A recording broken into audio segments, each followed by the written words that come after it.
Every day, you press your forehead against the ground. You call it Sujud, a movement so familiar that you likely stopped asking years ago what actually happens in that moment. But beneath your skin, in the slow shift of blood and the quiet firing of nerves, something far larger than a gesture of submission is taking place. For most of your life, you have been told this is simply an act of humility, a physical echo of an inner surrender. That is true, and for centuries it has been enough. But no tradition has ever asked you to stop wondering what your own body is doing while your spirit bows. When your forehead touches the floor, gravity pulls blood toward your brain in a way that almost never happens elsewhere in an ordinary day. Physiologists sometimes call this passive cerebral perfusion, a phrase that simply means more oxygen-rich blood reaches the regions of the brain tied to focus, memory, and emotional regulation. Your body, without being told, chooses this exact position 5 separate times across a single day. At the same moment, your vagus nerve responds. This is the long wandering pathway that links your brainstem to your heart and your gut, and researchers in neurocardiology, the study of how heart and nervous systems speak to one another, have shown it can slow your heartbeat and pull your whole body out of stress and into something closer to rest. Sujud, seen this way, is not only a spiritual posture. It is a physiological reset you've been quietly triggering your entire life. There is a heart inside your chest, and Sufi scholars, writing more than 1,000 years ago, gave it a name that science would only begin to circle centuries later. They called it kolbun, written today as kalb. And they did not mean simply the muscle that pumps your blood. They meant a center of perception, an organ capable of a kind of seeing that has nothing to do with your eyes. The physician and philosopher Ibn Sina, known in the West as Avicenna, wrote extensively on the heart as the seat of a subtle, vital force he called Ra, a kind of animating spirit, distinct from ordinary flesh. He was a working physician, dissecting bodies and treating patients, and he still insisted the heart carried something his scalpel could never fully expose. A generation later, the scholar Al-Ghazali went further, describing the heart as possessing its own form of insight, a faculty he named basira, an inner sight, distinct from the eyes in your skull. He was not writing poetry. He was making a direct claim that the heart could know things the mind alone could never reach, a striking claim to make about an organ that medicine, for most of history, treated as nothing more than a pump. And yet, modern neurocardiology has found that the human heart generates an electromagnetic field, one that instruments have measured extending several feet beyond the surface of your body. This is not a metaphor.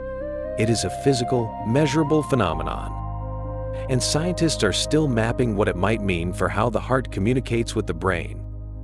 And possibly, some researchers speculate cautiously, with the people standing nearest to you. No one is claiming an electromagnetic field proves what Al-Ghazali meant by basira. Science and spiritual insight are different languages, and collapsing one into the other would flatten both. But it is difficult not to notice that an entire civilization of scholars, writing without laboratories or instruments, insisted the heart was something more than a pump centuries before anyone could measure a single pulse of its hidden field. Consider, too, what happens inside your skull when you repeat sujud day after day, year after year, decade after decade. Neuroscientists describe a principle called neuroplasticity, the brain's lifelong capacity to physically reshape its own wiring in response to repeated experience. Every time you lower your head in this particular way, carrying this particular intention, you may not only be performing a ritual, you may be carving a pathway directly into the architecture of your own mind. This is where the Quranic concept of niyya, intention, stops sounding like mere semantics.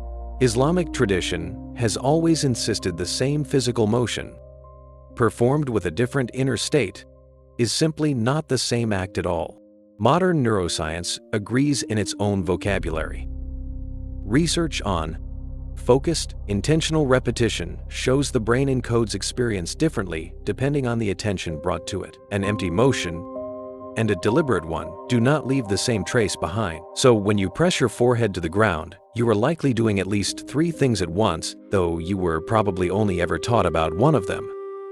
You are performing an act of submission handed down across 14 centuries. You are triggering a measurable physiological shift toward calm. And you may be reinforcing, one neuron at a time, a particular orientation of attention that Sufi scholars would have simply called a turning of the kalb towards something beyond the self. There is a reason a single posture like this appears, in some form, across so many of the world's contemplative traditions.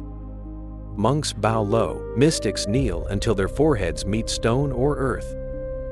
Across centuries and continents, strikingly different peoples arrived at nearly identical postures of lowering the head and stilling the body for moments set apart as sacred. Perhaps this convergence is coincidence.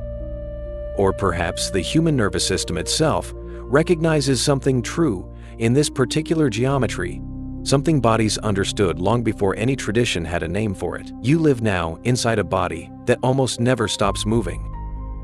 You wake to a screen. You carry a device that hums in your pocket from the moment you rise until the moment you finally close your eyes at night. Many physicians now argue that the human nervous system was never built to absorb this much unbroken stimulation, and the cost of that mismatch is becoming harder for anyone to ignore.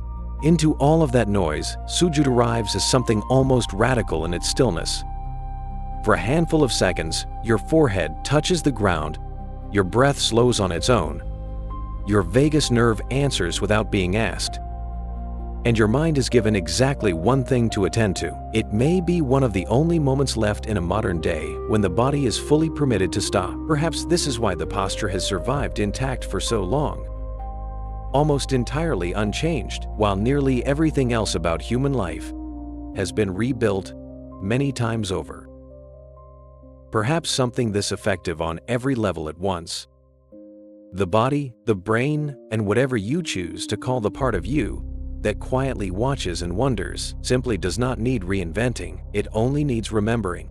The Sufi tradition has a word for the state this posture is meant to cultivate.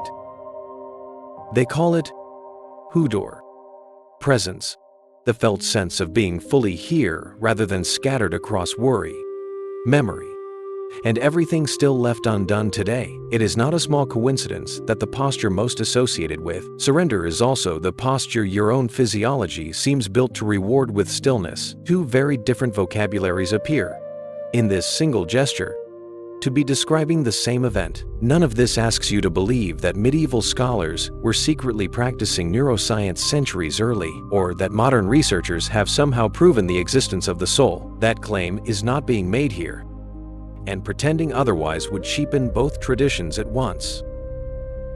What can be said, carefully and honestly, is that 2 very different ways of examining a human being, one built on revelation and one built on instruments, keep arriving at strangely similar conclusions about this single, ordinary motion. So tomorrow, when you find yourself once again lowering your forehead to the ground, you might ask a slightly different question than the one you have carried your entire life. Not only what does this gesture mean, but also what is happening right now inside the architecture of your own nervous system, inside the quiet electromagnetic field of your own heart, inside whatever the old scholars dared to call your kalb. Every day, you press your forehead against the ground. You no longer have to wonder whether anything happens in that single, ordinary second. Something does, in your blood, in your nerves, in the hidden hum of your own heart. And perhaps, if the old scholars were right all along, somewhere deeper still,